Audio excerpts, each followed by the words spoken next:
Salve, my friends, and welcome back to S.P.Q.R. Productions. Today, I will be showing you my coin collection, which consists of a variety of pieces from the Republic, Early Empire, and the Late Empire. We will examine each one, discuss their history, and explain their significance to help develop a better understanding of the significance of coinage within the Roman Empire. So, let's dive into it and begin our journey into the wonderful world of ancient numismatics. The first coin that we will be taking a look at is a tribute penny of the second Roman Emperor, Tiberius. Known for his scandalous lifestyle on the island of Capri, where he spent the last 10 or so years of his reign, and his general economic stinginess, Tiberius has gone down as one of the most infamous emperors of all time. This piece, which is a Roman denarius, the standard silver denomination during the empire, was minted between 14 and 35 AD. On the obverse, or the front of the coin, a laureate Tiberius is depicted facing right with a somber yet harsh expression. The legend reads, Tiberius Caesar divi Augustus filius Augustus, which roughly translates to Tiberius Caesar, son of the divine Augustus, Augustus. The reverse depicts the Roman goddess Pax, who was the most likely modeled after Tiberius' own mother, Livia, seated. The legend of the reverse reads Pontifex Maximus, which for those of you that don't know, was the highest elected religious official in Rome, an honor that, at the time, was held by Tiberius. This coin, which is in fantastic shape, gets its name for a very interesting reason. It is, historians believe, directly referenced in the Bible.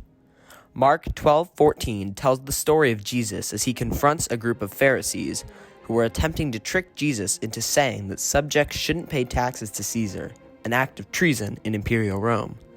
In response, Christ asks the crowd for a denarius, presumably the tribute penny that has been discussed above, and utters the line, "Render unto Caesar that which is Caesar's, and render unto God's that which is God's." This piece is definitely a highlight in my collection, and, currently, has to be my personal favorite too. This second coin is an Oz of Nero. Minted in bronze between 64 and 65 AD, this coin depicts a laureate Nero facing right with the legend that translates to Nero Caesar Augustus Germanicus Imperator. The reverse of this coin is where things get very interesting. Depicted is the Temple of Janus, which was an extremely significant religious site that dated all the way back to the days of the Roman kingdom. It was constructed by the second king of Rome, Numa Pompilius, a pacifist, and is notable due to the tradition of the temple's doors being open during times of war and being closed during times of peace. On this coin, the temple's doors are being shown as being closed, which is a reference to the period of relative peace and prosperity that occurred throughout Nero's reign. The translated legend on the reverse reads, "Peace to the people of Rome, both on land and sea having come, the doors of Janus, he," obviously Nero, "closed." This is a truly wonderful display of large-sized imperial coinage, and is another one of my favorites. This third coin is a quinarius of Augustus, circa 29 to 27 BC. The obverse depicts a young Augustus, and the legend reads Caesar Imperator. One interesting thing to note about this side of the coin is the mark that is evident on the neck of Augustus. That is a Roman banker's mark, which both shows that the coin circulated and is authentic. Ancient coins were marked in such a manner to determine if the metals within the coin were the correct type and purity. Because this has been marked and has clear evidence of use, it shows us that this coin was in fact Roman and was in fact used. The reverse of this coin, which has the legend Asi Recepta, translated to Asia Returned, depicts the Roman goddess Victory standing atop a pedestal with two snakes flanking her. This, alongside the legend, is a direct reference to the Battle of Actium that occurred 2 years earlier, in which Augustus defeated his rivals Cleopatra and Mark Antony at sea. The legend refers to the fact that Antony held control over the eastern provinces, which were now back in Augustus's hands, and the snakes symbolize Cleopatra and Antony, while victory symbolizes Augustus. This piece is a fantastic example of early Roman propaganda, and gives insight into how the Principate manipulated its subjects effectively. This fourth coin is a denarius of Emperor Antoninus Pius, minted between the years of 150 and 151 AD. The legend on the obverse reads, when translated, Antoninus Augustus Pius, pater patriae, father of his country, who has held tribunician power for 12 times. The reverse of the coin depicts the Roman goddess Fortuna holding a cornucopia, and the legend reads, consul for the 4th time. This piece is another great example of Roman imperial silver. This 5th coin is a denarius, not from the empire, but from the Republic. Specifically, it comes from the year 87 BC and was minted by the moneyer Lucius Rubrius Docenus. For those of you who don't know, the Roman state, before the Principate, would elect annual moneyers whose job it was to design and manage the coinage of the Roman state. These moneyers were typically young, ambitious men looking to make a name for themselves. It is for this reason that it is considered a sought-after position.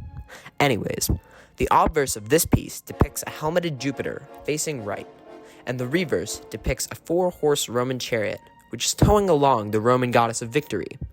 This is a very interesting and unique piece of Roman Republican coinage, and is one of my favorites for sure. This 6th coin is a bifolus of Constantine the Great, and, for the sake of time, I will just briefly describe it.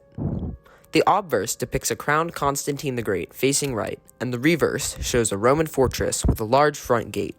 And while I am not entirely sure, it is worth noting the star present above the fortress.